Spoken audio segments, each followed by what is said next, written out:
নমস্কার। পাঁচমেশালি গল্পে সবাইকে স্বাগত। আমি বন্দনা। আজ আমি পাঠ করে শোনাব রবীন্দ্রনাথ ঠাকুরের ছোট গল্প সমাপ্তির দ্বিতীয় পাঠ। আশা করি সকলের ভালো লাগবে। এবার দেখা যাক অপূর্ব এবং মৃন্ময়ীর শেষ পরিণতি কী হলো। তাহলে শুরু করি সমাপ্তি গল্পের দ্বিতীয় পাঠ। সেদিন সমস্ত দিন বাহিরে ঝড় বৃষ্টি এবং ঘরের মধ্যেও অনুরূপ দুর্যোগ চলিতে লাগিল। তাহার পরদিন গভীর রাত্রে অপূর্ব মৃন্ময়ীকে ধীরে ধীরে জাগ্রত করিয়া কহিল, মৃন্ময়ী, তোমার বাবার কাছে যাবে? মৃন্ময়ী সবেগে অপূর্বর হাত চাপিয়া ধরিয়া সচকিত হইয়া কহিল, যাব। অপূর্ব চুপি চুপি কহিল, তবে এসো, আমরা দুজনে আস্তে আস্তে পালিয়ে যাই। আমি ঘাটে নৌকা ঠিক করে রেখে এসেছি। মৃন্ময়ী অত্যন্ত সকৃতজ্ঞ হৃদয়ে একবার স্বামীর মুখের দিকে চাহিল। তাহার পর তাড়াতাড়ি উঠিয়া কাপড় ছাড়িয়া বাহির হইবার জন্য প্রস্তুত হইল। অপূর্ব তাহার মাতার চিন্তা দূর করিবার জন্য একখানি পত্র রাখিয়া দুইজনে বাহির হইল। মৃন্ময়ী সেই অন্ধকার রাত্রে জনশূন্য নিস্তব্ধ নির্জন গ্রাম্য পথে এই প্রথম স্বেচ্ছায় আন্তরিক নির্ভরের সহিত স্বামীর হাত ধরিল। তাহার হৃদয়ের আনন্দ উদ্বেগে সেই সুকোমল স্পর্শযোগে তাহার স্বামীর শিরার মধ্যে সঞ্চারিত হইতে লাগিল। নৌকা সেই রাত্রেই ছাড়িয়া দিল। অশান্ত হর্ষোচ্ছ্বাস সত্ত্বেও অনতি বিলম্বেই মৃন্ময়ী ঘুমাইয়া পড়িল। পরদিন কি মুক্তি, কি আনন্দ! দুই ধারে কত গ্রাম বাজার, শস্যক্ষেত্র, বন, দুই ধারে কত নৌকা যাতায়াত করিতেছে। মৃন্ময়ী প্রত্যেক তুচ্ছ বিষয়ে স্বামীকে সহস্রবার করিয়া প্রশ্ন করিতে লাগিল, ওই নৌকোয় কি আছে? উহারা কোথা হইতে আসিয়াছে? এই জায়গার নাম কি? এমন সকল প্রশ্ন যাহার উত্তর অপূর্ব কোনো কলেজের বহিতে পায় নাই এবং যাহা তাহার কলিকাতার অভিজ্ঞতায় কুলাইয়া ওঠে না। বন্ধুগণ শুনিয়া লজ্জিত হইবেন, অপূর্ব এই সকল প্রশ্নের প্রত্যেকটারই উত্তর করিয়াছিল এবং অধিকাংশ উত্তরের সহিত সত্যের ঐক্যও নাই। যথা সে তিলের নৌকাকে তিসির নৌকা, পাঁচবেড়েকে রায়নগর এবং মুনসেফের আদালতকে জমিদারির কাছারি বলিতে কিছু মাত্র কুণ্ঠিত বোধ করে নাই এবং এই সমস্ত ভ্রান্ত উত্তরে বিশ্বস্ত হৃদয় প্রশ্নকারিণীর সন্তোষের তিলমাত্র ব্যাঘাত জন্মায় নাই। পরদিন সন্ধ্যাবেলায় নৌকো কুশিগঞ্জে গিয়া পৌঁছিল। টিনের ঘরে একখানি ময়লা চৌকো কাঁচের লণ্ঠনে তেলের বাতি জ্বালাইয়া ছোট ডেস্কের ওপর একখানি চামড়ার বাঁধা মস্ত খাতা রাখিয়া গা খোলা ঈশানচন্দ্র টুলের ওপর বসিয়া হিসাব লিখিতেছিলেন। এমন সময় নবদম্পতি ঘরের মধ্যে প্রবেশ করিল। মৃন্ময়ী ডাকিল, বাবা। সে ঘরে এমন কণ্ঠধ্বনি এমন করিয়া কখনো ধ্বনিত হয় নাই। ঈশানের চোখ দিয়া দরদর করিয়া অশ্রু পড়িতে লাগিল। সে কি বলিবে, কি করিবে, কিছুই ভাবিয়া পাইল না। তাহার মেয়ে এবং জামাই যেন সাম্রাজ্যের যুবরাজ এবং যুবরাজ মহিষী। এই সমস্ত পাটের বস্তার মধ্যে তাহাদের উপযুক্ত সিংহাসন কেমন করিয়া নির্মিত হইতে পারে, ইহাই যেন তাহার দিশাহারা বুদ্ধি ঠিক করিয়া উঠিতে পারিল না। তাহার পর আহারের ব্যাপার, সেও এক চিন্তা। দরিদ্র কেরানি নিজ হস্তে ডাল ভাতে ভাত পাক করিয়া খায়। আজ এই এমন আনন্দের দিনে সে কি করিবে, কি খাওয়াইবে? মৃন্ময়ী কহিল, বাবা, আজ আমরা সকলে মিলিয়া রাঁধিব। অপূর্ব এই প্রস্তাবে সাতিশয় উৎসাহ প্রকাশ করিল। ঘরের মধ্যে স্থানাভাব, লোকাভাব, অন্নাভাব, কিন্তু ক্ষুদ্র ছিদ্র হইতে ফোয়ারা যেমন চতুর্গুণ বেগে উত্থিত হয়, তেমনি দারিদ্র্যের সংকীর্ণ মুখ হইতে আনন্দ পরিপূর্ণ ধারায় উচ্ছ্বসিত হইতে লাগিল। এমনি করিয়া 3 দিন কাটিল। 2 বেলা নিয়মিত স্টিমার আসিয়া লাগে, কত লোক, কত কোলাহল। সন্ধ্যাবেলায় নদী তীরে এক্কেবারে নির্জন হইয়া যায়। তখন কি অবাধ স্বাধীনতা! এবং এই 3 জনে মিলিয়া নানা প্রকারে জোগাড় করিয়া, ভুল করিয়া, এক করিতে আর এক করিয়া তুলিয়া রাঁধা বাড়া, তাহার পরে মৃন্ময়ীর বলয় ঝঙ্কৃত স্নেহহস্তের পরিবেশনে শ্বশুর জামাতার একত্রে আহার এবং গৃহিণীপনার সহস্র ত্রুটি প্রদর্শনপূর্বক মৃন্ময়ীকে পরিহাস ও তাহা লইয়া বালিকার আনন্দ কলহ এবং মৌখিক অভিমান। অবশেষে অপূর্ব জানাইল আর অধিক দিন থাকা উচিত হয় না। মৃন্ময়ী করুণ স্বরে আরও কিছুদিন সময় প্রার্থনা করিল। ঈশান কহিল, কাজ নাই। বিদায়ের দিন কন্যাকে বুকের কাছে টানিয়া তাহার মাথায় হাত রাখিয়া অশ্রু গদগদ কণ্ঠে ঈশান কহিল, মা, তুমি শ্বশুর ঘর উজ্জ্বল করিয়া লক্ষ্মী হইয়া থাকিও। কেহ যেন আমার মিনুর কোনো দোষ না ধরিতে পারে। মৃন্ময়ী কাঁদিতে কাঁদিতে স্বামীর সহিত বিদায় হইল এবং ঈশান সেই দ্বিগুণ নিরানন্দ সংকীর্ণ ঘরের মধ্যে ফিরিয়া গিয়া দিনের পর দিন, মাসের পর মাস নিয়মিত মাল ওজন করিতে লাগিল। এই অপরাধী যুগল গৃহে ফিরিয়া আসিলে মা অত্যন্ত গম্ভীরভাবে কহিলেন, কোনো কথাই কহিলেন না, কাহারও ব্যবহারের প্রতি এমন কোনো দোষারোপ করিলেন না যাহা সে স্খলন করিতে চেষ্টা করিতে পারে। এই নীরব অভিযোগ, নিস্তব্ধ অভিমান লৌহভারের মতো সমস্ত ঘরকন্যার উপর অটলভাবে চাপিয়া রহিল। অবশেষে অসহ্য হইয়া উঠিলে অপূর্ব আসিয়া কহিল, মা, কলেজ খুলেছে, এখন আমাকে আইন পড়তে যেতেই হবে। মা উদাসীনভাবে কহিলেন, বইয়ের কি করবে? অপূর্ব কহিল, বউ এখানেই থাক। মা কহিলেন, না বাপু, কাজ নাই, তুমি তাকে তোমার সঙ্গে নিয়ে যাও। সচরাচর মা অপূর্বকে তুই সম্ভাষণ করিয়া থাকেন। অপূর্ব অভিমান ক্ষুণ্ণ স্বরে কহিল, আচ্ছা। কলিকাতা যাইবার আয়োজন পড়িয়া গেল।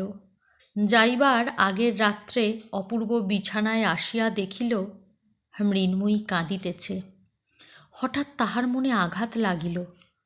বিষণ্ণ কণ্ঠে কহিল, মৃন্ময়ী, আমার সঙ্গে কলকাতায় যেতে তোমার ইচ্ছা করছে না? মৃন্ময়ী কহিল, না। অপূর্ব জিজ্ঞাসা করিল, তুমি আমাকে ভালোবাসো না, না?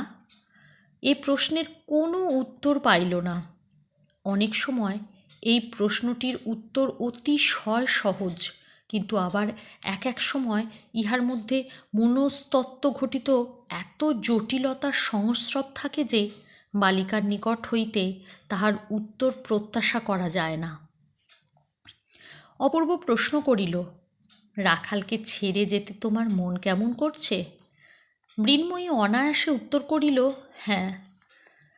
বালক রাখালের প্রতি এই বিয়ে পরীক্ষাত্তীর্ণ কৃতবিদ্য যুবকের সূচির মতো অতি সূক্ষ্ম অথচ অতি সুতীক্ষ্ণ ঈর্ষার উদয় হইল।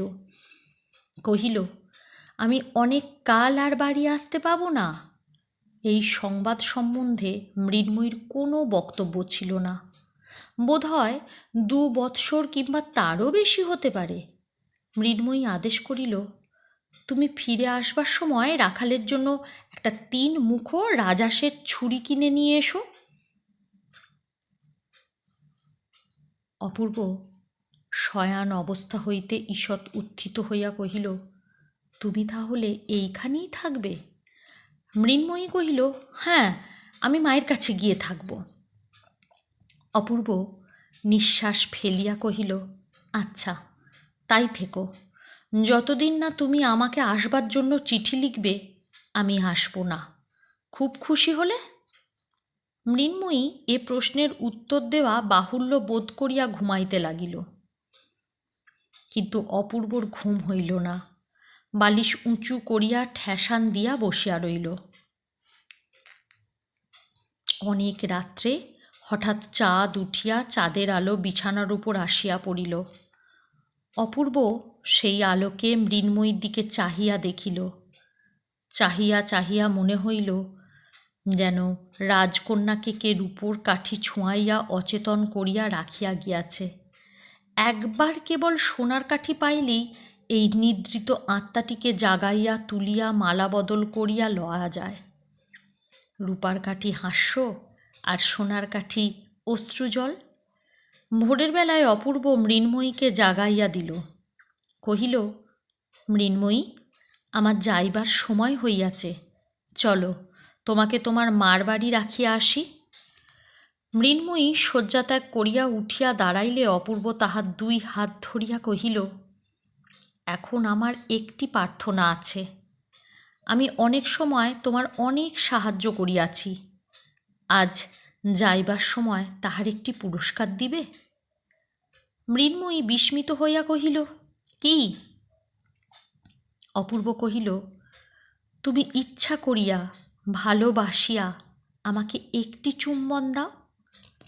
অপূর্বর এই অদ্ভুত প্রার্থনা এবং গম্ভীর মুখভাব দেখিয়া মৃন্ময়ী হাসিয়া উঠিল।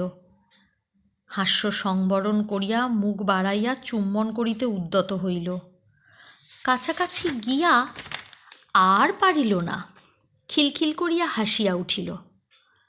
এমন 2 বার চেষ্টা করিয়া অবশেষে নিরস্ত হইয়া মুখে কাপড় দিয়া হাসিতে লাগিল। শাসনছলে অপূর্ব তাহার কর্ণপুল ধরিয়া নাড়াইয়া দিল। অপূর্বর বড় কঠিন পণ। দস্যুবৃত্তি করিয়া কাড়িয়া লুটিয়া লইয়া সে আত্মাবমাননা মনে করে। সে দেবতার ন্যায় সগৌরবে থাকিয়া স্বেচ্ছান্বিত উপহার চায়, নিজের হাতে কিছুই তুলিয়া লইবে না। মৃন্ময়ী আর হাসিল না। তাহাকে প্রত্যুষের আলোকে নির্জন পথ দিয়া তাহার মার বাড়ি রাখিয়া অপূর্ব গৃহে আসিয়া মাতাকে কহিল, ভাবিয়া দেখিলাম, বউকে আমার সঙ্গে কলিকাতায় লইয়া গেলে আমার পড়াশোনার ব্যাঘাত হইবে। সেখানে উহারও কেহ সঙ্গিনী নাই। তুমি তো তাহাকে এ বাড়িতে রাখিতে চাও না, আমি তাই তাহার মার বাড়িতেই রাখিয়া আসিলাম। সুগভীর অভিমানের মধ্যে মাতা পুত্রের বিচ্ছেদ হইল। মার বাড়িতে আসিয়া মৃন্ময়ী দেখিল কিছুতেই আর মন লাগিতেছে না। সে বাড়ির আগা গোড়া যেন বদল হইয়া গেছে। সময় আর কাটে না। কি করিবে, কোথায় যাইবে, কাহার সহিত দেখা করিবে, ভাবিয়া পাইল না। মৃন্ময়ীর হঠাৎ মনে হইল যেন সমস্ত গৃহে এবং সমস্ত গ্রামে কেহ লোক নাই। যেন মধ্যাহ্নে সূর্যগ্রহণ হইল। কিছুতেই বুঝিতে পারিল না আজ কলিকাতায় চলিয়া যাইবার জন্য এত প্রাণপণ ইচ্ছা করিতেছে। কাল রাত্রে এই ইচ্ছা কোথায় ছিল? কাল সে জানিত না যে জীবনের যে অংশ পরিহার করিয়া যাইবার জন্য এত মন কেমন করিতেছিল, তৎপূর্বেই তাহার সম্পূর্ণ স্বাদ পরিবর্তন হইয়া গিয়াছে। গাছের পক্ক পত্রের ন্যায় আজ সেই বৃন্তচ্যুত অতীত জীবনটাকে ইচ্ছাপূর্বক অনায়াসে দূরে ছুঁড়িয়া ফেলিল। গল্পে শোনা যায়, নিপুণ অস্ত্রকার এমন সূক্ষ্ম তরবারি নির্মাণ করিতে পারে যে তদ্দ্বারা মানুষকে দ্বিখণ্ড করিলেও সে জানিতে পারে না। অবশেষে নাড়া দিলে 2 অর্ধখণ্ড ভিন্ন হইয়া যায়। বিধাতার তরবারি সেইরূপ সূক্ষ্ম। কখন তিনি মৃন্ময়ীর বাল্য ও যৌবনের মাঝখানে আঘাত করিয়াছিলেন সে জানিতে পারে নাই। আজ কেমন করিয়া নাড়া পাইয়া বাল্য অংশ যৌবন হইতে বিচ্যুত হইয়া পড়িল এবং মৃন্ময়ী বিস্মিত হইয়া ব্যথিত হইয়া চাহিয়া রহিল। মাতৃগৃহে তাহার সেই পুরাতন শয়ন গৃহকে আর আপনার বলিয়া মনে হইল না। সেখানে যে থাকিত সে হঠাৎ আর নাই। এখন হৃদয়ের সমস্ত স্মৃতি সেই আর একটা বাড়ি, আর একটা ঘর, আর একটা শয্যার কাছে গুনগুন করিয়া বেড়াইতে লাগিল। মৃন্ময়ীকে আর কেহ বাহিরে দেখিতে পাইল না, তাহার হাস্যধ্বনি আর শোনা যায় না। রাখাল তাহাকে দেখিলে ভয় করে, খেলার কথা মনেও আসে না। মৃন্ময়ী মাকে বলিল, মা, আমাকে শ্বশুরবাড়ি রেখে আয়। এদিকে বিদায়কালীন পুত্রের বিষণ্ণ মুখ স্মরণ করিয়া অপূর্বর মার হৃদয় বিদীর্ণ হইয়া যায়। সে যে রাগ করিয়া বউকে বেহানের বাড়ি রাখিয়া আসিয়াছে, ইহা তাহার মনে বড়ই বিধিতে লাগিল। হেনকালে একদিন মাথায় কাপড় দিয়া মৃন্ময়ী ম্লান মুখে শাশুড়ির পায়ের কাছে পড়িয়া প্রণাম করিল। শাশুড়ি তৎক্ষণাৎ ছলছল নেত্রে তাহাকে বক্ষে চাপিয়া ধরিলেন। মুহূর্তের মধ্যে উভয়ের মিলন হইয়া গেল। শাশুড়ি বধূর মুখের দিকে চাহিয়া আশ্চর্য হইয়া গেলেন। সে মৃন্ময়ী আর নাই। এমন পরিবর্তন সাধারণত সকলের সম্ভব নহে। বৃহৎ পরিবর্তনের জন্য বৃহৎ বলের আবশ্যক। শাশুড়ি স্থির করিয়াছিলেন মৃন্ময়ীর দোষগুলি এক একটি করিয়া সংশোধন করিবেন, কিন্তু আর একজন অদৃশ্য সংশোধনকর্তা একটি অজ্ঞাত সংক্ষেপ উপায় অবলম্বন করিয়া মৃন্ময়ীকে যেন নতুন জন্ম পরিগ্রহ করিয়া দিলেন। এখন শাশুড়িকেও মৃন্ময়ী বুঝিতে পারিল, শাশুড়িও মৃন্ময়ীকে চিনিতে পারিলেন। তরুর সহিত শাখা প্রশাখার যেরূপ মিল, সমস্ত ঘরকন্যা তেমনি পরস্পর অখণ্ড সম্মিলিত হইয়া গেল। এই যে একটি গভীর স্নিগ্ধ বিশাল রমণী প্রকৃতি মৃন্ময়ীর সমস্ত শরীরে ও সমস্ত অন্তরে রেখায় রেখায় ভরিয়া ভরিয়া উঠিল, ইহাতে তাহাকে যেন বেদনা দিতে লাগিল। প্রথম আষাঢ়ের শ্যামসজল নবমেঘের মতো তাহার হৃদয়ে একটি অশ্রুপূর্ণ বিস্তীর্ণ অভিমানের সঞ্চার হইল। সেই অভিমান তাহার চোখের ছায়াময় সুদীর্ঘ পল্লবের উপর আরেকটি গভীরতর ছায়া নিক্ষেপ করিল। সে মনে মনে বলিতে লাগিল, আমাকে বুঝিতে পারি নাই বলিয়াই তুমি আমাকে বুঝিলে না কেন? তুমি আমাকে শাস্তি দিলে না কেন? তোমার ইচ্ছানুসারে আমাকে চালনা করাইলে না কেন? আমি রাক্ষসী। যখন তোমার সঙ্গে কলিকাতায় যাইতে চাহিলাম না, তুমি আমাকে জোর করিয়া ধরিয়া লইয়া গেলে না কেন? তুমি আমার কথা শুনিলে কেন? আমার অনুরোধ মানিলে কেন? আমার অবাধ্যতা সহিলে কেন?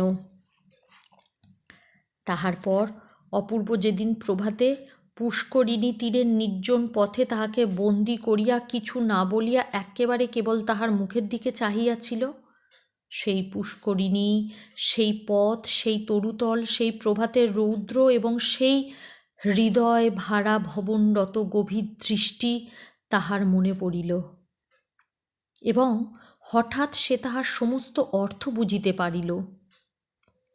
তাহার পর সেই বিদায়ের দিনের যে চুম্বন অপূর্বর মুখের দিকে অগ্রসর হইয়া ফিরিয়া আসিয়াছিল, সেই অসম্পূর্ণ চুম্বন এখন মরু মরীচিকাভিমুখী তৃষ্ণার্ত পাখির ন্যায় ক্রমাগত সেই অতীত অবসরের দিকে ধাবিত হইতে লাগিল।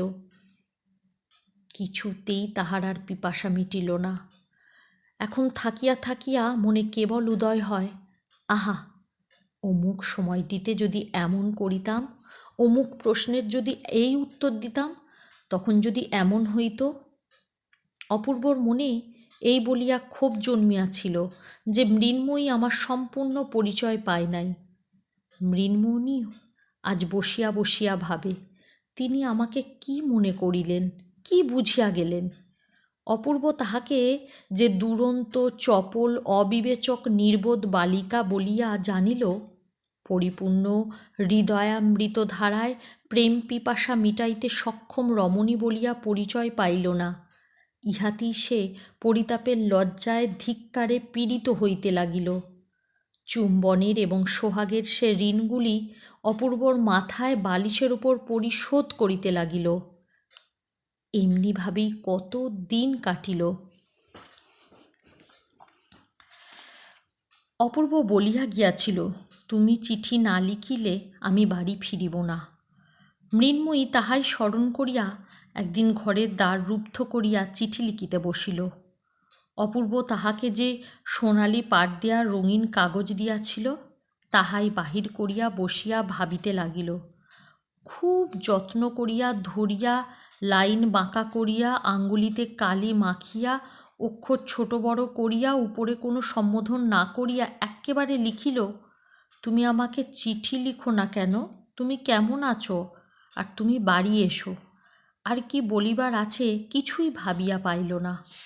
আসল বক্তব্য কথা সবগুলোই বলা হইয়া গেল বটে, কিন্তু মনুষ্য সমাজে মনের ভাব আরেকটু বাহুল্য করিয়া প্রকাশ করা আবশ্যক। মৃন্ময়ীও তাহা বুঝিল। এই জন্য আরও অনেকক্ষণ ভাবিয়া ভাবিয়া আর কয়েকটি নতুন কথা যোগ করিয়া দিল। এইবার তুমি আমাকে চিঠি লিখো, আর কেমন আছো লিখো, আর বাড়ি এসো, মা ভালো আছেন, বিশুপুটি ভালো আছে, কাল আমাদের কালো গরুর বাছুর হয়েছে, এই বলিয়া চিঠি শেষ করিল। চিঠি লেফাফায় মুড়িয়া প্রত্যেক অক্ষরটির উপর একটি ফোঁটা করিয়া মনের ভালোবাসা দিয়া লিখিল, শ্রীযুক্ত বাবু অপূর্ব কৃষ্ণ রায়। ভালোবাসা যতই দিক তবু লাইন সোজা, অক্ষর সুছাদ এবং বানান শুদ্ধ হইল না।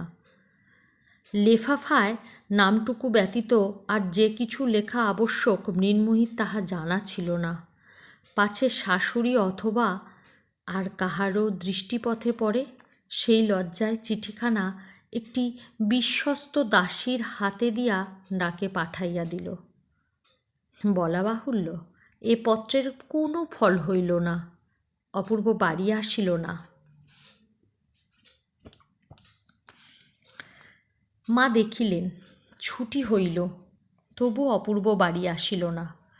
মনে করিলেন এখনও সে তাহার উপর রাগ করিয়া আছে। মৃন্ময়ীও স্থির করিল অপূর্ব তাহার উপর বিরক্ত হইয়া আছে। তখন আপনার চিঠিখানা মনে করিয়া সে লজ্জায় মরিয়া যাইতে লাগিল।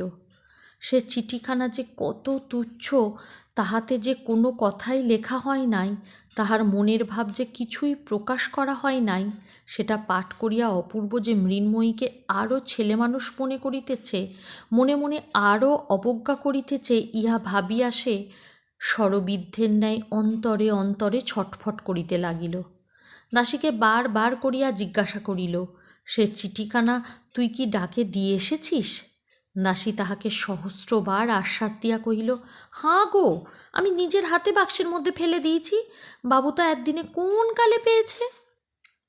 অবশেষে অপূর্বর মা একদিন মৃন্ময়ীকে ডাকিয়া কহিলেন, বৌমা, অপু অনেক দিন তো বাড়ি এলো না, তাই মনে করছি কলকাতায় গিয়ে তাকে দেখে আসি গে, তুমি সঙ্গে যাবে? মৃন্ময়ী সম্মতিসূচক ঘাড় নাড়িল এবং ঘরের মধ্যে আসিয়া দ্বার রুদ্ধ করিয়া বিছানার উপর পড়িয়া বালিশখানা বুকের ওপর চাপিয়া ধরিয়া হাসিয়া নাড়িয়া চাড়িয়া মনের আবেগ উন্মুক্ত করিয়া দিল। তাহার ক্রমে গম্ভীর হইয়া, বিষণ্ণ হইয়া, আশঙ্কায় পরিপূর্ণ হইয়া বসিয়া কাঁদিতে লাগিল। অপূর্বকে কোনো খবর না দিয়া সেই দুটি অনুতপ্তা রমণী তাহার প্রসন্নতা ভিক্ষা করিবার জন্য কলিকাতায় যাত্রা করিল। অপূর্বর মা সেখানে তাহার জামাই বাড়িতে গিয়া উঠিলেন। সেদিন মৃন্ময়ীর পত্রের প্রত্যাশায় নিরাশ হইয়া সন্ধ্যাবেলায় অপূর্ব প্রতিজ্ঞা ভঙ্গ করিয়া নিজেই তাহাকে পত্র লিখিতে বসিয়াছে। কোনো কথাই পছন্দ মতো হইতেছে না, এমন একটা সম্বোধন খুঁজিতেছে যাহাতে ভালোবাসাও প্রকাশ হয়, অথচ অভিমানও ব্যক্ত করে। কথা না পাইয়া মাতৃভাষার উপর অশ্রদ্ধা দৃঢ়তর হইতেছে। এমন সময় ভগ্নিপতির নিকট হইতে পত্র পাইল, মা আসিয়াছেন, শীঘ্র আসিবে এবং রাত্রে এখানেই আহারাদি করিবে, সংবাদ সমস্ত ভালো। শেষ আশ্বাস সত্ত্বেও অপূর্ব অমঙ্গল আশঙ্কায় বিমর্ষ হইয়া উঠিল। অবিলম্বে ভগ্নীর বাড়ি গিয়া উপস্থিত হইল। সাক্ষাৎ মাত্রই মাকে জিজ্ঞাসা করিল, মা, সব ভালো তো? মা কহিলেন, সব ভালো। তুই ছুটিতে বাড়ি গেলি না কেন? তাই আমি তোকে নিতে এসেছি। অপূর্ব কহিল, সেজন্য এত কষ্ট করিয়া আসিবার কি আবশ্যক ছিল? আইন পরীক্ষার পড়াশোনা ইত্যাদি। আহারের সময় ভগ্নী জিজ্ঞাসা করিল, দাদা, এবার বউকে তোমার সঙ্গে আনলে না কেন? দাদা গম্ভীরভাবে কহিতে লাগিল, আইনের পড়াশোনা ইত্যাদি। ভগ্নিপতি হাসিয়া কহিল, ও সমস্ত মিথ্যা ও জোর, আমাদের ভয়ে আনতে সাহস হয় না। ভগ্নী কহিল, ভয়ঙ্কর লোকটাই বটে, ছেলে মানুষ হঠাৎ দেখলে আচমকা আঁতকে উঠতে পারে। এইভাবে হাস্য পরিহাস চলিতে লাগিল, কিন্তু অপূর্ব অত্যন্ত বিমর্ষ হইয়া রহিল। কোনো কথা তাহার ভালো লাগিতেছিল না। তাহার মনে হইতেছিল, সেই যখন মা কলিকাতায় আসিলেন তখন মৃন্ময়ী ইচ্ছা করিলে অনায়াসে তাহার সহিত আসিতে পারিত। বোধহয় মা তাহাকে সঙ্গে আনিবার চেষ্টাও করিয়াছিলেন, কিন্তু সে সমস্ত হয় নাই। এ সম্বন্ধে সংকোচবশত মাকে কোনো প্রশ্ন করিতে পারিল না। সমস্ত মানব জীবন এবং বিশ্ব রচনাটা আগা গোড়া ভ্রান্তি সংকুল বলিয়া বোধ হইল। আহারান্তে প্রবল বেগে বাতাস উঠিয়া বিষম বৃষ্টি আরম্ভ হইল। ভগ্নী কহিল, দাদা, আজ আমাদের এইখানেই তুমি থেকে যাও। দাদা কহিল, না, বাড়ি যেতে হবে, কাজ আছে। ভগ্নিপতি কহিল, রাত্রে তোমার আবার এত কাজ কিসের? এখানে এক রাত্রি থেকে গেলে তোমার তো কারোর কাছে জবাবদিহি করতে হবে না। তোমার ভাবনা কি?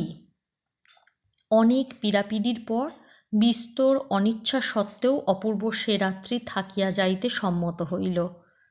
ভগ্নী কহিল, দাদা, তোমাকে শ্রান্ত দেখাচ্ছে, তুমি আর দেরি করো না, চলো, শুতে চলো। অপূর্বরও সেই ইচ্ছা। শয্যাতলে অন্ধকারের মধ্যে একলা হইতে পারিলে বাঁচে। কথার উত্তর প্রতি উত্তর করিতে ভালো লাগিতেছে না। শয়নগৃহের দ্বারে আসিয়া দেখিল ঘর অন্ধকার। ভগ্নী কহিল, বাতাসে আলো নিবে গেছে দেখছি, তা আলো এনে দেব কি দাদা? অপূর্ব কহিল, না, দরকার নেই, আমি রাত্রে আলো রাখিনে। ভগ্নী চলিয়া গেলে অপূর্ব অন্ধকারে সাবধানে খাটের অভিমুখে গেল।